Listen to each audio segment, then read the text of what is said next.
Aces High by Lupin. Read by Emerald Lupin. Chapter 2. Among the Stars. It was lunchtime at Canterlot High, and as usual, Sunset Shimmer, scuffed plastic tray in hand, made her way down the salad bar, breathing in the scent of fruits and vegetables. Granted, they weren't exactly what you'd call great quality, but what else could you expect from a public high school? All the more reason that she brought her own salad dressing from home. In any event, it was far preferable to the smell of frozen meat wafting from the neighboring line. Sparing a glance at the selection of meatballs, hot dogs, and chili not 10 feet away, she wrinkled her nose. The glow of the overhead fluorescent lights did nothing to increase their appeal. Not that it had any to Sunset's herbivore sensibilities. Collecting the day's lunch, she swiped her ID at the register and headed toward one particular table, the same one she and her friends tended to use every school day.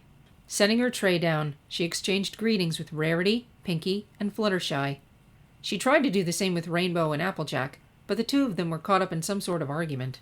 And that's when she remembered that there was someone else at the table, because today, Twilight had finally transferred in. She turned to the bookworm in the seat next to her own. Gone was her neat, reddish-purple blazer, tartan skirt, tie, and dark shoes. Instead, she dressed in dark blue shoes, a purple skirt fitted with pockets and decorated with a starburst, a blue and white striped blouse, and a neat magenta bow tie. The only things that had stayed the same were her thick glasses and her hastily tied bun. Twilight hadn't seemed to have noticed her arrival. In fact, Sunset noted that the girl also hadn't seemed to have touched her food, too absorbed by something on her phone screen. "You going to remember to eat?" she teased, nudging the girl with a finger. Twilight flushed, then exchanged her phone for her utensils. Sunset held back a chuckle, realizing that the human Twilight, like the pony princess who shared her name, had picked up the CSGU work ethic. Celestia School for Gifted Unicorns, Princess Celestia's premier magic school, was also arguably the most prestigious school in all of Equestria. Students were expected to excel there, and most times they did. But along with that excellence came the frequent acquisition of certain habits, known colloquially as the CSGU work ethic. Students, particularly in the upper grades, tended to ignore such trivial things like food or sleep in favor of studying or work, subsisting on diets of quick meals, junk food, coffee, nutrition bars, etc. Sunset herself had done countless all-nighters, especially when she'd had her own personal experiments to perform. When it came to the subject of food, however, the CSGU work ethic had never stuck. The former unicorn had been blessed, or cursed, depending on your preference, with a substantial appetite and the metabolism to match it. Her lunch tray, laden with an extra-large bowl of salad, attested to that fact. Even during her most engrossing experiments, Sunset had always remembered to eat. In fact, she tended to get irritable on an empty stomach. "What's got you so preoccupied, darling?" asked Rarity from across the table as she delicately laid a napkin across her lap.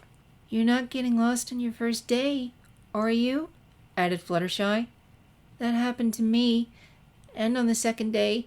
She ducked behind her curtain of hair. "And the fifth." "If you're lost, you should ask Sunny for help," offered Pinky, whose lunch consisted of more sugar than she honestly needed. "She's the best at finding her way around here." Twilight turned to regard Sunset.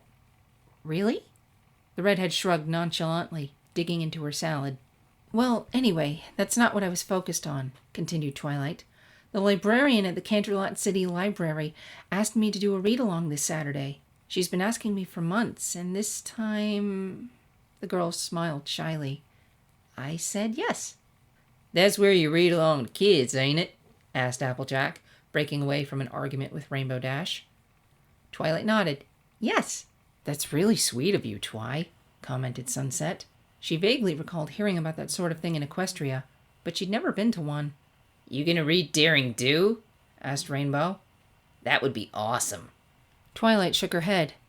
"I have to go with what the librarian picks out." Seeing Dash's disappointment, she added, "For now, at least. If things go well, maybe I can convince them to let me make the selection. I have plenty of my own I'd like to share." "So what are you reading?" asked Sunset, taking another bite of her salad. "The Wonderful Wizard of Yaz," answered Twilight. The lettuce turned sour in the redhead's mouth. "Ugh." "What is it, darling?" asked Rarity. Is there something wrong with the food? She eyed the far less robust salad in front of her with suspicion. Nothing's wrong, Sunset assured, before turning back to Twilight. You could have done better than the Wizard of Yaz. But it's a classic, protested Twilight. I bet Sunny doesn't think Yaz is that impressive, suggested Pinkie, since she's from Magic Ponyland. Applejack rubbed her chin. Do you even have that story back in Equestria? We have it, replied Sunset with increasing terseness. And it's a classic over there, too. She stabbed a particularly large piece of lettuce with her fork. I just don't like it. That was the way it had been ever since she was a filly. While most children were enthralled by the adventures of Dreaming Gale and her friends, Sunset had found it immensely annoying. A memory of her fillyhood surfaced. Even though CSGU was primarily a magic school, Princess Celestia ensured it covered all subjects. Thus, the school had things like drama classes, and every year, the upper and lower grades would each put on a stage play. One day, during her first year, she had been called to the auditorium by the drama instructor, Clever Stagecraft. A mere few minutes in, the mayor ambushed her with a request to play the lead in that year's lower grade show, an adaptation of The Wonderful Wizard of Yaz. Sunset had vehemently refused, citing the fact that she wasn't even in drama class.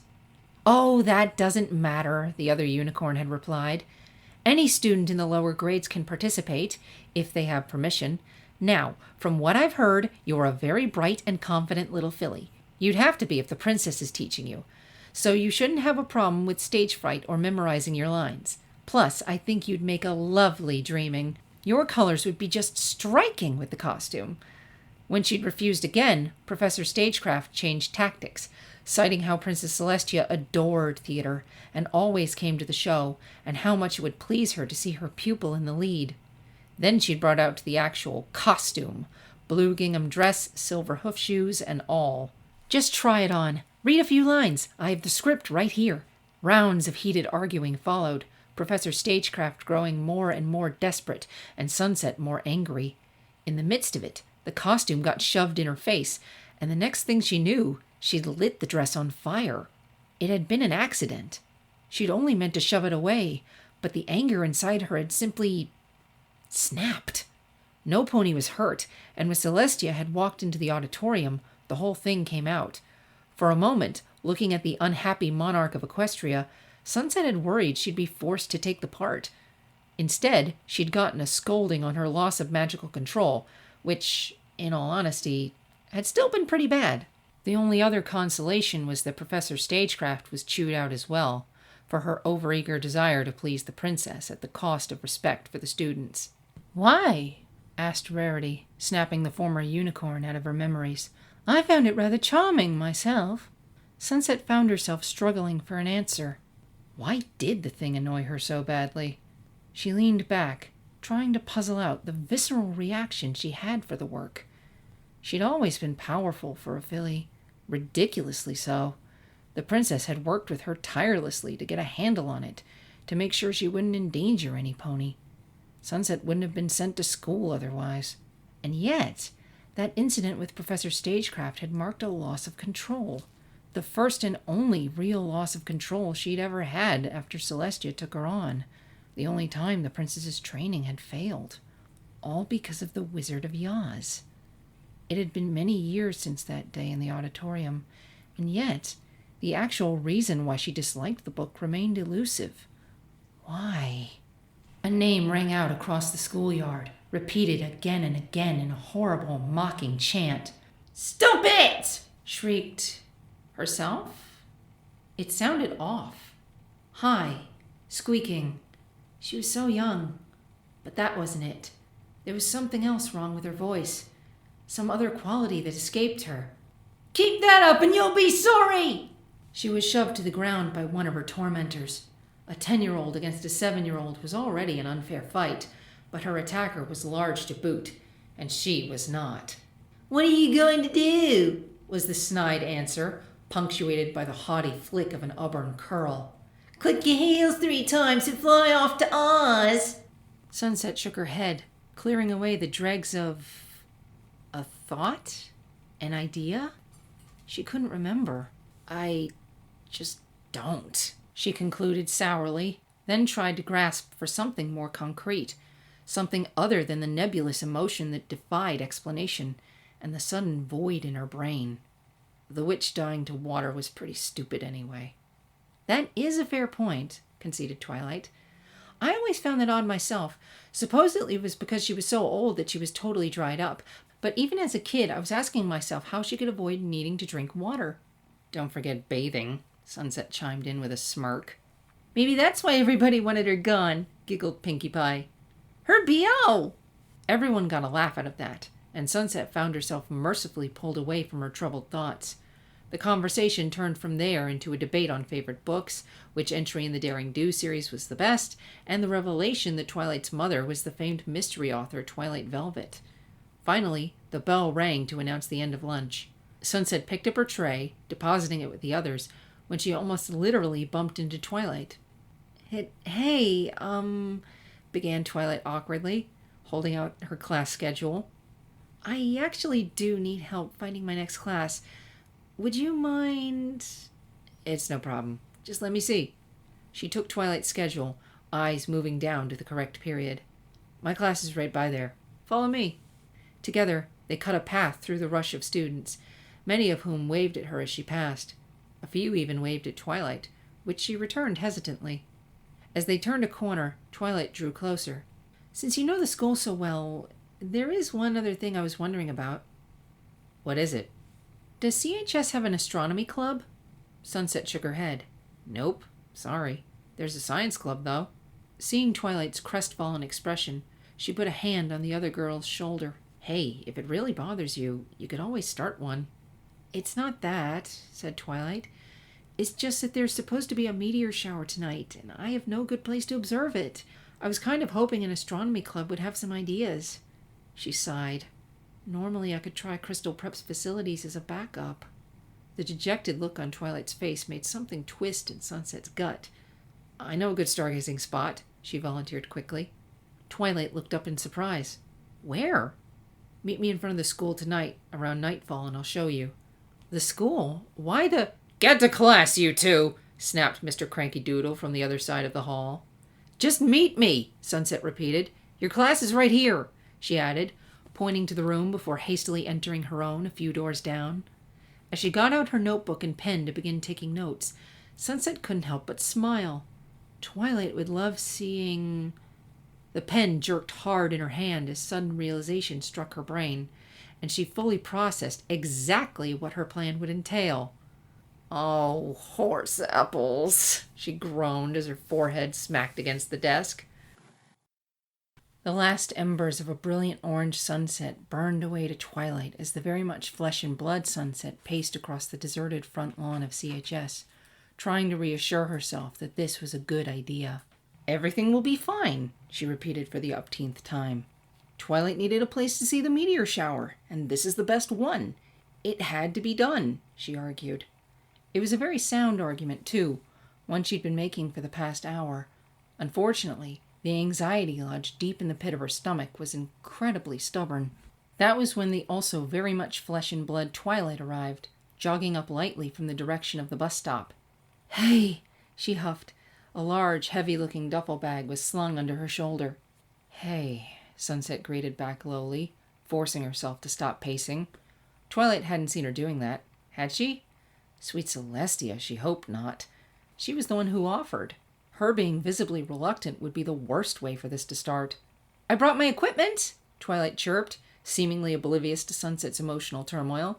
You know, to observe the meteor shower. She adjusted the strap. So, why did you want to meet at the school? Is your stargazing spot close by? You could say that, evaded the redhead. Come on. She went up the steps to the front doors, fishing through her backpack as she did. Wait! Twilight furtively shook her head. We're not going into the school, are we? It's closed! With a sigh, Sunset pulled on the door handle. It swung open. Or not, corrected Twilight. From her bag, Sunset produced a pair of folding electric lanterns. She handed one to Twilight and pulled open the other. The bulb inside switched on automatically, driving back the ever-growing shadows of the empty halls. Most people probably would have gone for simple flashlights, or used their phones. But the electric lanterns were far brighter and more effective than either, and cast their glow in a full 360 degrees.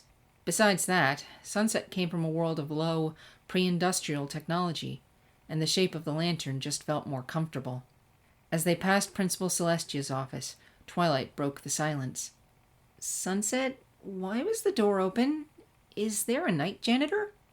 Sunset hesitated, fingers tightening around the lantern's metal handle.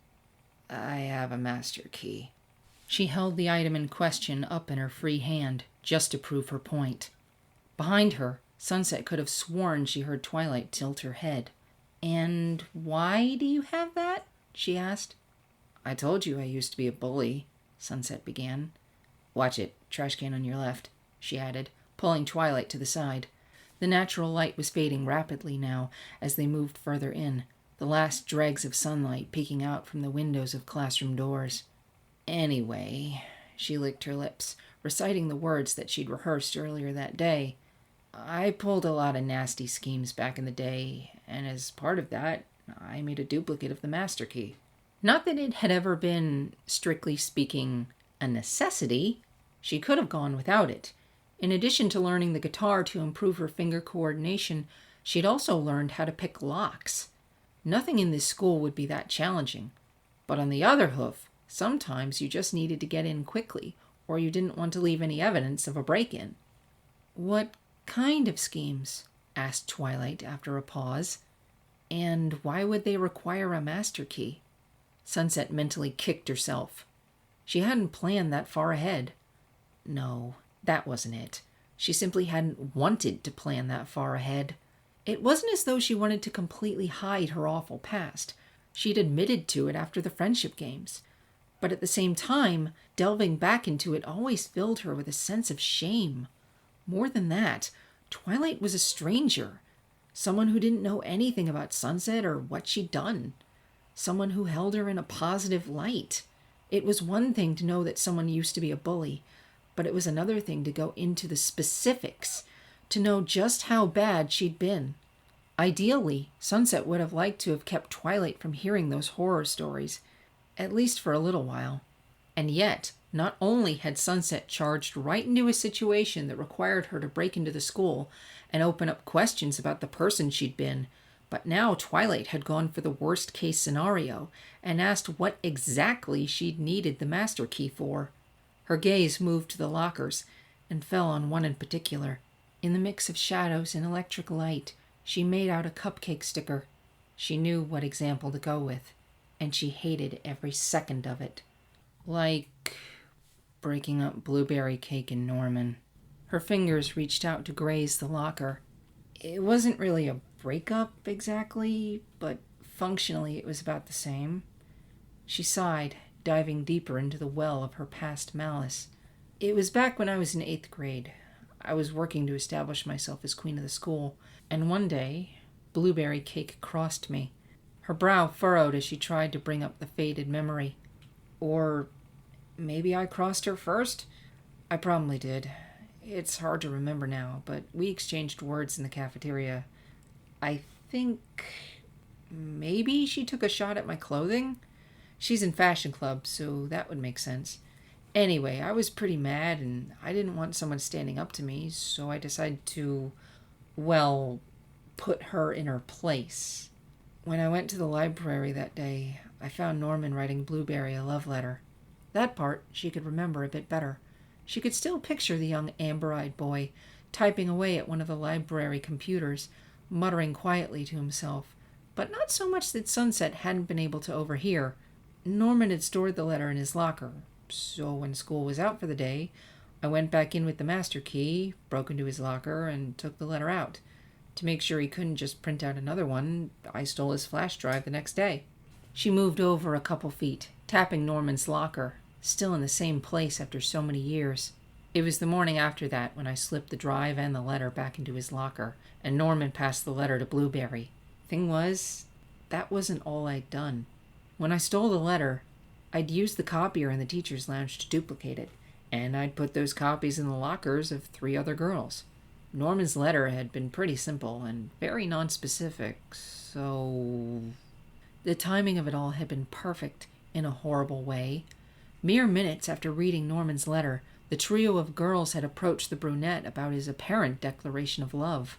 In a heartbeat, Sunset had watched in twisted satisfaction as the love on Blueberry's face morphed into hate, tears of joy turning into tears of rage. Blueberry was so distracted by Norman's betrayal that she forgot all about me, Sunset added regretfully. Plus, one of the girls I gave the copies to was Aqua Blossom. She was popular, with lots of social connections I'd wanted to take advantage of, and she had a crush on Norman for months. In that one day I'd delayed Norman, I'd talked to Aqua Blossom about how her crush on Norman was no good, and when she found one of the duplicate letters in her locker, she believed me. So, in the aftermath, I got her gratitude, and in with her group of friends, and a favor I could call in. At the time, she'd considered it an artful bit of strategy, gaining revenge and improving her social standing all in one highly dramatic and scandalous school morning, all of it without any solid connection to her. She let out a humorless chuckle. Guess that data set of yours is a little more balanced, huh? She waited for the inevitable gasp, the cry of condemnation at her devious behavior. Instead, there was just a quiet, "Are you sorry you did it?" Sunset blinked. She turned smoothly to face Twilight. "Yes," she said emphatically. "I mean, Norman and Blueberry eventually got together in 10th grade, but I kept that from happening earlier, and I hurt them so badly." "Then that's all that matters," said Twilight. "That's what Cadence always told me when I did something wrong." Cadence. Now there was another pony she'd treated badly. Her life was one big tangle of regrets, wasn't it? Her chin dropped to her chest. This was such a bad idea. Besides, a proper data set needs more than a few samples anyway. Sunset's mouth hung open. "Seriously? After something like that?" Twilight flinched at her tone, but otherwise held her ground. "I take science very seriously." She grabbed Sunset's hand, pulling her forward. "Now, come on. I want to be able to set up before the meteor shower." Her brain stalled, both at Twilight's casual dismissal of her past and the shock of skin-to-skin contact, which really didn't make sense. They held hands at the friendship games. Why did it feel different now? And was it her imagination, or did Twilight's cheeks seem just a tiny bit pink when she finally let go? So, the bespectacled girl continued, "is that why you know the school so well? You're..." The redhead blinked before realizing Twilight's palm was no longer touching hers. "Oh, no, that's actually for more practical reasons. When I first came out of the portal from Equestria, yet another aspect I'm wrapping my head around." Sunset rolled her eyes as the two resumed their trek down the hall. "When I first came out of the portal, I was only 11 years old. I didn't have any shelter, so for a while, I lived in the school." "You can't live in the school," came the argument from behind her. "Believe me, I've tried." "Bedding down in the library?" Sunset guessed as they entered a stairwell, her questions echoing off the walls. "I did that sometimes too. The thing is, you have to move around, otherwise you'll get caught." She unlocked a door on the second-floor landing. They could have gone up to the third floor, but she knew there was another set of stairs on this one that would get them closer to where they needed to go. The thing about CHS is that it's pretty old, and thanks to waves of construction over the decades, there are some spaces between some of the walls, or old rooms that are mostly sealed off due to disrepair, or areas people just don't visit too often. The first year had been a hard one, scrounging for food and warmth, tearing through the library for every bit of information she could find, occasionally venturing out, hiding from any adults lest she be reported, dealing with the shock of both losing her magic and the complete shift in her physiology. Hard and very, very lonely. But a loneliness that, in hindsight, was probably unavoidable, no matter her antisocial attitude. Sunset didn't like to entertain the thought of what would have happened had she been caught at that age, probably put in the foster care system, or a psychiatric hospital. But the year had reaped its benefits, too. By the time she'd officially enrolled, she'd already developed a mental map of the entire building so perfect she could practically navigate with her eyes closed. She was forced to a stop when a hand grabbed her wrist. With a surprising amount of force, Sunset found herself almost nose to nose with a wild-eyed Twilight. Are you telling me this school has secret passages? The redhead leaned away, trying to correct the sudden loss of personal space. Kinda? She drew a breath, and her nose met the soft scent of lavender shampoo. Sweet Celestia, that was nice. Princess Twilight had definitely never smelled like that. And why did she feel warm all of a sudden? Oh, my stars, gasped Twilight, practically bouncing on the balls of her feet. That's so amazing! It's like something out of a Princy Drew novel! If you say so, offered Sunset, turning away to hide what she was sure was a red face. Never heard of Princy Drew. Twilight gasped again, louder this time. Or perhaps it was just an echo. How is that possible? Oh, she paused, coming to a realization. Right, you haven't been here that long. For another minute, they continued on in silence, before Twilight asked another question. Are we going into one of the secret passages now? Sunset shook her head. Not this time, she said to a slightly deflated Twilight. Some of them are too small for me to fit through now anyway, let alone you. She offered the other girl a smile. But trust me, you'll like where we're going. After another couple of minutes, Sunset unlocked the door to yet another stairwell. But this time, instead of the usual angled concrete steps, these were metal and spiraled. Keeping her lantern in front of her, she began to climb. Sunset, came the groan from behind her. Are we almost there yet? This bag's getting kind of heavy. Just up these stairs. She turned around, moving off the steps. Do you want me to take it the rest of the way? Yes, please, begged the other girl. Sunset took the bag from her friend and let out a tiny yelp at the sudden pull of gravity. Jeez, you weren't kidding, she grunted, hefting the bag up onto her shoulder and laying its strap across the one for her own bag. Good thing there wasn't far to go, or that would probably leave a mark. What exactly did you put in here? Just my telescope and some camera equipment. Camera equipment? I wanted to get something to examine later, Twilight replied, frowning. Is it too heavy for you? She reached to take hold of the strap. I could take it back. It's fine, replied Sunset, gently brushing Twilight's hand away, and trying not to focus on how the brief skin-to-skin contact sent a tingle up her spine.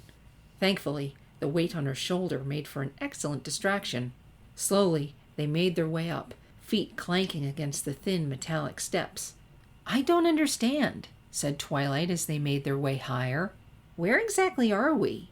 The redhead smirked. The clock tower. The clock tower? Twilight parroted. What clock tower? As if in answer to her question, they'd stopped at a small landing where the white glow of their lanterns glimmered on the glass of 4 identical clock faces. Around them, the ticking of small gearboxes clicked away like busy cicadas on a summer night. Sunset was grinning now, practically hopping up the last few steps, despite the weight she carried. She undid the latch for the door in the ceiling and climbed through. This clock tower. The cool night breeze was like a slap to the face, but a welcoming one after the stuffiness of the building.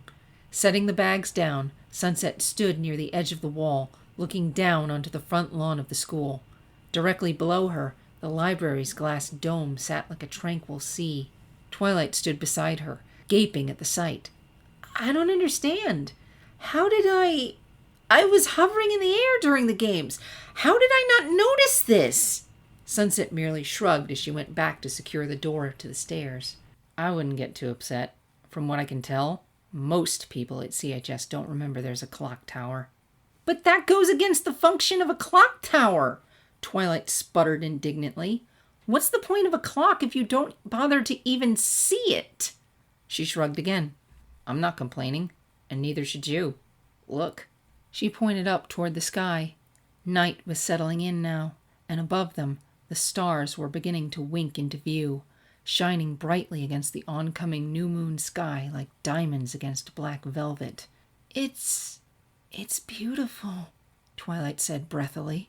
And high up enough to get away from any light pollution, Sunset added. It should be perfect to observe the meteor shower. Twilight's gaze snapped away from the sky. Right! The meteor shower! Quickly, she opened her duffel bag, pulling out various pieces of equipment. Tonight's the peak of the last monoceroded meteor shower, at least until November. I'll finally be able to get some good shots of it. Dad will be so jealous. Is he into astronomy too? He should be, scoffed Twilight, busy setting down a tripod. He's an astronomer. He works at the Star Swirl Observatory on the other side of town. Sunset unfolded a few blankets from her bag and sat herself down. You were supposed to bring blankets to watch meteor showers. Or at least, that's what a quick internet search had told her. If your dad works there, why couldn't you just go to the observatory instead? The monoceroded showers aren't exactly a major event, so the observatory doesn't open to the public for them, Twilight answered, attaching a rather expensive-looking telescope to a tripod. Plus, the head of the observatory is really strict. The last time Dad let me come with him to look at the stars, he got in real trouble. Twilight pushed up her glasses as she got out a series of cameras, setting them at various angles. I envy you. Our house is too close to downtown to have a really good view, but you have your own personal observatory right here. Even if it is probably illegal, she added with an awkward laugh. Her own personal observatory. Never thought of it like that before, Sunset replied with a smile. She rather liked the sound of it. That was when Twilight noticed the blankets. Oh, are you staying? Well, I suppose you would be. You'd have to lock the doors, wouldn't you? But I never even asked if you were into astronomy, and it's okay if you don't want to stick around. I've never really had anybody stargaze with me before, other than Dad, so it's not like I'll be offended, and... The redhead bit back a laugh. Sweet Celestia, the girl was awkward. Relax, I'm staying. And since you asked, I'm not really big into astronomy. I know the constellations backwards and forwards, but the reason I came up here in the first place was because it reminded me of home. You mean Equestria? Uh-huh. Canterlot, specifically. Over there, the city's built on a mountain. Lots of what you'd call medieval-style architecture. Tall towers and everything. My room at the palace was in one of those towers. Some nights, in between experiments, I'd just watch the stars for a while. Or see Princess Celestia raise the moon. The lavender girl fumbled the camera in her hand. Raise the... Different universe, different laws. Though Princess Luna is raising the moon now, from what I understand. She wondered what it was like. She'd always liked Princess Celestia's raising of the moon. It wasn't as magnificent as when she raised the sun, which was a wonder no matter how many times the former unicorn saw it. But what did it look like now, with Princess Luna back in control? Was it more passionate? More natural? Did the moon glow brighter under Luna's command? The shadowy image of the mare in the moon was gone, according to Princess Twilight. So that would definitely make it brighter. Strange, really, thinking about the moon missing something that had been there for 1,000 years, now gone. Terra's moon probably looked just like Earth's now. Right. Finished setting up her last camera, the bespectacled girl stood back, giving her equipment one last look, before seating herself on the other blanket. Thank you for showing me this. You and the other girls must have a lot of fun up here. To be honest, admitted Sunset, you're the first person I've ever even told about this place. Really? Asked Twilight in surprise. Nobody else wanted to go stargazing here? Sunset nodded. None of the girls are into astronomy, and besides, can you imagine trying to fit 6 people up here? More than that, she just hadn't wanted to tell anyone. The clock tower was something she'd loved keeping all to herself, for reasons both practical and personal. It was one of her hiding places, a silent refuge that brought her back to her fillyhood days in the palace, a space that no one, not Flash, not Princess Twilight, nor any of her other friends, had ever breached. Not until now. Twilight looked completely floored. Well, thank you again. No problem. Hey, I think it's starting. A light streaked across the sky, and then another and another. Sunset, who had never seen an actual meteor shower before, watched in fascination spurred by Twilight's enthusiasm, and the two of them bounced between the blanketed floor and the telescope as Twilight went over the composition of falling stars, recent discoveries in planets, and even her father's research. Twilight told her all about the wonders of the sky, from black holes, which Sunset had heard of, to neutron stars and the beauty of places like the Eagle Nebula and the Rose Galaxy. Sunset took it all in like a sponge, all the while feeling both swept away by Twilight's incredible passion and also strangely nostalgic, though she couldn't place why. In between the bursts of meteors, they talked about other things too, like how magic worked in Equestria, what it was like to be a pony, or how strange it was to change one's entire species.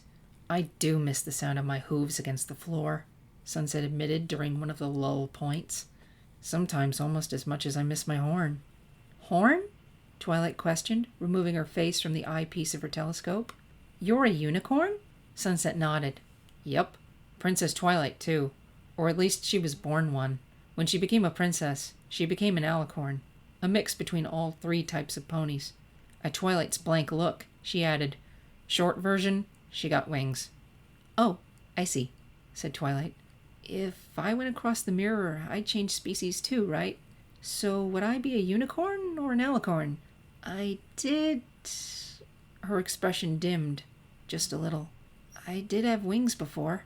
I'm not sure, answered Sunset thoughtfully. But considering I had wings when a ton of magic messed with my head, I'm not really sure that's a good indicator. So I'm gonna say you'd probably be a unicorn. She frowned, pushing back the horrible memory of the fall formal. Twilight remained silent at that. Her gaze turned back to the sky for a moment, and then, to Sunset's confusion, she started to giggle. I don't see how that's funny, grumbled Sunset, folding her arms over her chest. Oh no, I didn't mean that, Twilight assured, but still unable to quell her laughter. It's just, you're a unicorn and I'd probably be one, and the meteor shower. Her words broke off in another fit of giggles. What does one have to do with the other? It's a monoceroded shower, Twilight explained, as if that were the key to everything. Sunset just gave her a blank look.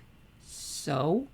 Meteor showers are named after the constellations they appear in, said Twilight, still giggling. Haven't you noticed it? Sunset turned back to the sky, where the barrage of meteors was still at a lull. She eyed the stars carefully, trying to figure out what her pony tribe and a meteor shower had to do with a sudden giggle fit. There's Gemini, she muttered, recognizing the stars Castor and Pollux.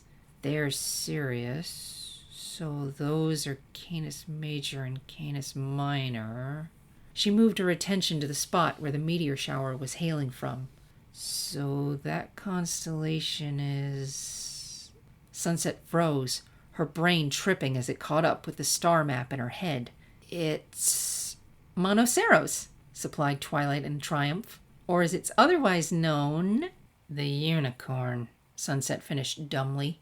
This is a unicorn meteor shower. Then, because she just couldn't help it, she began to laugh too. Monoceros is such an overlooked constellation, to be honest, lamented Twilight once they had both settled down. It doesn't help that its stars are so dim compared to its neighbors. Sunset hummed in agreement, vaguely recalling a moment when she'd been pleased to discover the celestial equine and being disappointed by it for reasons she couldn't remember. Any cool mythology around it?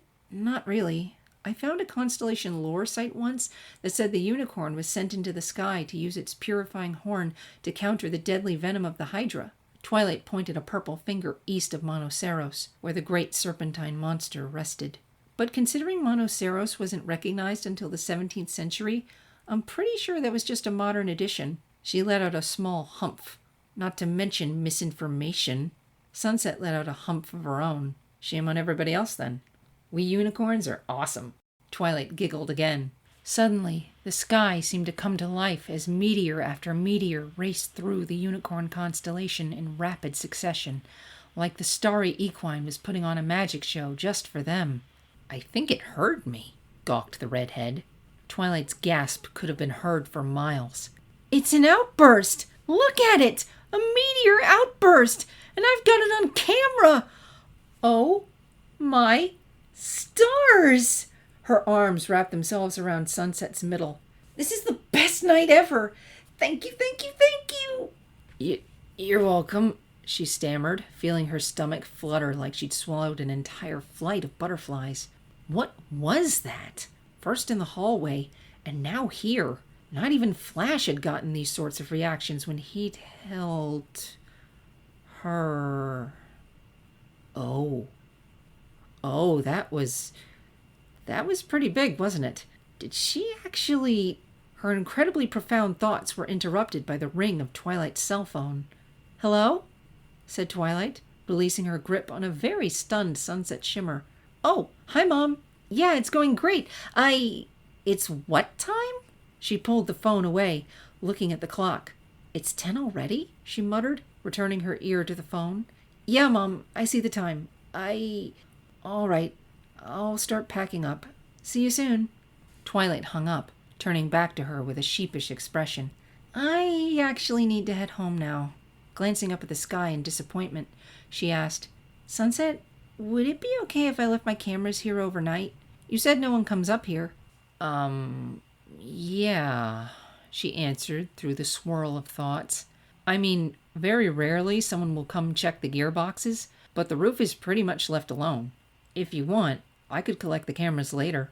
"Thank you. At least this way I'll be able to get a record of the rest of the shower." Carefully, Twilight repacked her duffel bag, now significantly lighter, while Sunset repacked her own. The two made their way down and out of the school, Sunset relocking every door as they went. The trip back was a silent one, Twilight presumably absorbed in her data, and Sunset absorbed with, well, Twilight and the sensations she'd provoked. Soon, Sunset was waving goodbye to Twilight at the bus stop and walking back toward the place where she'd parked her motorcycle. "I'm going to need advice," she thought aloud. Probably Rarity. Princess Twilight was definitely a no-go. That would be far, far too weird. She glanced back at the darkened school, eyes trailing upwards to the distant clock tower. My own personal observatory. And then her thoughts swirled again. A house stood before her, forgotten. No, not forgotten. Avoided. A mansion capped by a single high turret with large arched windows on all sides, like it was some kind of observatory. Old, crumbling, but somehow alive. Something crawled inside the walls, in the beams and the plaster, crawled among the insects, hidden in rot and decay. Broken walls closed around on all sides, ready to devour her, to suffocate her in their ruined, vile embrace. She'd needed an escape, but it wasn't. She could feel the truth of what it was, feel it inside her head, inside her soul. She knew what to do. She had to. She had to. The hate, the anger, the evil. It was too much. It was just too much. She had to. Sunset staggered back, gripping her head as... What? Had she been thinking of something? Her mind was blank, but her nerves felt completely on edge, like she'd just come face to face with the Wendigos. Her gaze turned to the CHS building, swallowed by the darkness of the new moon, tall and looming. A shudder swept through her body. What's wrong with me lately? She wondered as she crossed the rest of the distance back to her bike. First, the thing with Twilight, and now... whatever this was. Carefully, she swung her legs over the seat and secured the helmet over her head. I really need to get more sleep. That night, Sunset Shimmer twisted in her bed, her dreams of twilight and stargazing engulfed by a storm of nightmares advancing across her brain, flashing images and thoughts across her neurons like jagged bolts of lightning, immensely fast, powerful, and terrifying all at once.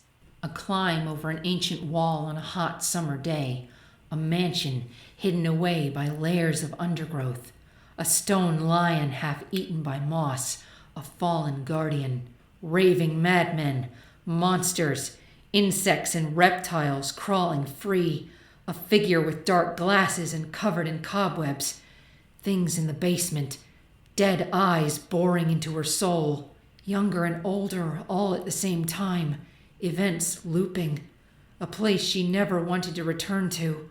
Why had they come to this place? Why had he brought her here? As she tossed and turned, unable to find shelter from the tempest, 2 words escaped her lips.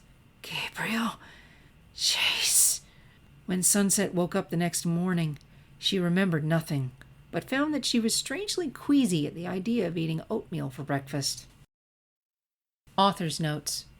5 things. 1. Metaphorical show of hands. How many of you even remember or notice that CHS has a clock tower? I've certainly never heard anybody mention it in a story. 2. I altered the clock tower to have a more logical design. By that, I mean it doesn't make sense. The series showed it sitting on top of the glass dome, the same dome that serves as the library roof. But if that were the case, there would be no way to access the tower, which is silly because even disregarding the space above the clock, you at least need a way to get to the mechanism. Hence, the tower is now behind the dome. 3. I am aware that there are no monoceroded meteor showers past December. I made it up. Different universe, different rules as I see fit. 4. Yes, that myth about monoceros is made up too. And 5. In case you noticed, the title of Le Mort d'Arthur in Chapter 1 has been altered. This is because I realized later that since the title involves a normal human name, it did not fit with my usual rule to render all people names as puns. Oops. And this is me signing off with the reading. I hope you guys enjoyed it. I've been trying to improve my audio quality with the readings. I hope I managed to do that. And if you like this video, please remember to do things like, leave a comment. Did you like this story? I'm curious, are you a fan of both Doctor Who and MLP? Are you just a fan of one and decide to check this out of curiosity? Is this making you interested in the other side of the crossover so far?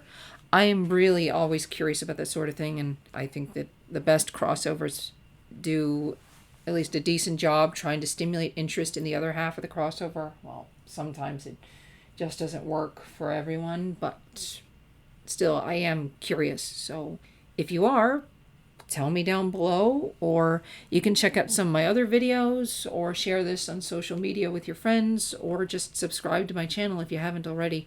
Any one of those things, and especially all of them, they all go to help fight the YouTube algorithm, which, because this channel is so tiny, it's very hard for these videos of mine to show up in searches. So by doing those things, you make it easier for other people to find this channel and enjoy the content that you enjoy. And I'll see you guys next time. Bye.